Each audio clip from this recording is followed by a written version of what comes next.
नमस्कार, आप देख रहे हैं पंचायती राज न्यूज और मैं हूं आपके साथ अनुष्का। चलिए रुक करते हैं खबरों की ओर। 76वें गणतंत्र दिवस परेड में ग्रामीण विकास मंत्रालय की झांकी के कर्तव्य पथ पर लखपति दीदी योजना का भव्य चित्रण किया।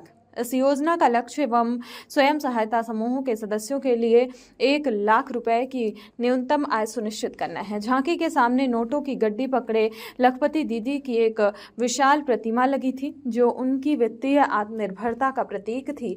वहीं बुनाई, हस्तशिल्प और कृषि जैसी विभिन्न आर्थिक गतिविधियों में शामिल महिलाओं को भी इस झांकी में दर्शाया गया। झांकी में किताबें पकड़े लड़कियों और कंप्यूटर का इस्तेमाल करती महिलाओं को भी चित्रित किया गया, जो कौशल विकास और आधुनिक प्रौद्योगिकी के अनुकूल के माध्यम से आत्मनिर्भरता की ओर उनकी यात्रा का प्रतीक है। ग्रामीण भारत में से संबंधित रूपांकनों जैसे मिट्टी के बर्तन, स्थानीय शिल्प और वनस्पतियां झांकी का हिस्सा थी। ग्रामीण विकास मंत्रालय के अनुसार 1.15 करोड़ से अधिक महिलाएं स्वयं सहायता समूह की सदस्य हैं, जो 1 लाख रुपए से अधिक की वार्षिक घरेलू आय वाली लखपति दीदी बन गई है। अब तक 10 करोड़ से अधिक ग्रामीण महिलाओं को 91.8 लाख स्वयं सहायता समूह में संगठित किया गया है। बालाघाट जिले से साधना अवधिया और संजू नगपुरे गणतंत्र दिवस पर दिल्ली के परेड मैदान में विशेष अतिथि हुई शामिल।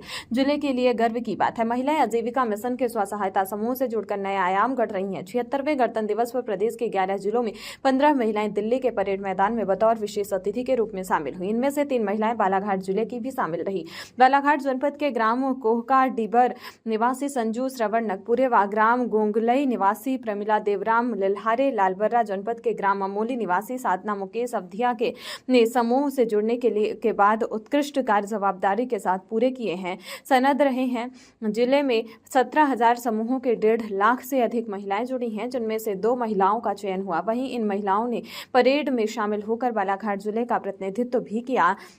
मीडिया से जानकारी साझा करते हुए सीनियर सीआरपी संजू नगपुरे ने बताया कि वर्ष 2017 में वह समूह से जुड़ने के बाद वॉशिंग पाउडर, फिनाइल, बर्तन वॉश तथा हार्पिक बनाने का कार्य किया। इसके बाद महिलाओं को समूह से जोड़ना शुरू किया और फिर ड्रोन पायलट बनने का मौका मिला, जिससे उसने विभागीय अधिकारी के निर्देश अनुसार इंदौर में जाकर 5 दिवसीय प्रशिक्षण लिया। संजू श्रवण नगपुरे का कहना है कि 1 वर्ष के भीतर लगभग 30 एकड़ खेती में ड्रोन लगाकर कीटनाशक दवाओं का छिड़काव किया। इसके साथ ही 3 महिलाओं को ड्रोन चलाने का प्रशिक्षण भी दिया।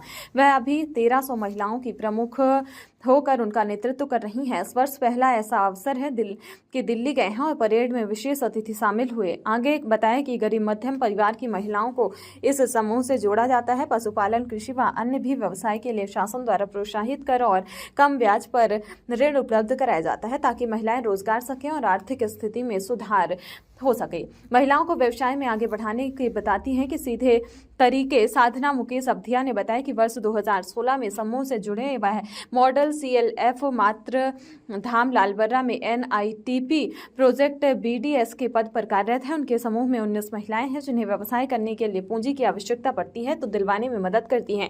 व्यवसाय किस तरह से करना है और उसे आगे बढ़ाने और तरीके समझाना होता है। हर माह व्यवसाय में बढ़ोतरी हो, यह प्रयास हमेशा रहता है। समूह की महिलाओं की ओर से तैयार किए गए उत्पाद को सही बाजार मिले, इसकी जिम्मेदारी का निर्वहन करना मुख्य भूमिका है। साधना अवधिया ने कहा कि गणतंत्र दिवस के अवसर पर देश की राजधानी दिल्ली के परेड मैदान में विशेष अतिथि शामिल हुई। उनके लिए यह सुनहरा पल है। जिले के लिए भी गर्व की बात है। जिले में महिलाएं राजधानी में पहुंची। वहीं भारत रत्न C सुब्रमण्यम ऑडिटोरियम पूसा नई दिल्ली के सभागृह में सशक्त लखपति दीदी ग्रामीण विकास मंत्रालय द्वारा अभिनंदन समारोह में भी शामिल हुई, जहां केंद्रीय मंत्री शिवराज सिंह चौहान ने सभी दीदियों का स्वागत, अभिनंदन और सभा में उपस्थित विभिन्न राज्यों से आई सभी दीदियों को संबोधित भी किया। साथ ही अपने निवास स्थान 12 सफदरगंज रोड दिल्ली में सहभोज में सभी दीदियों के साथ शामिल रहे। लालबर्रा से विजय रजक की रिपोर्ट।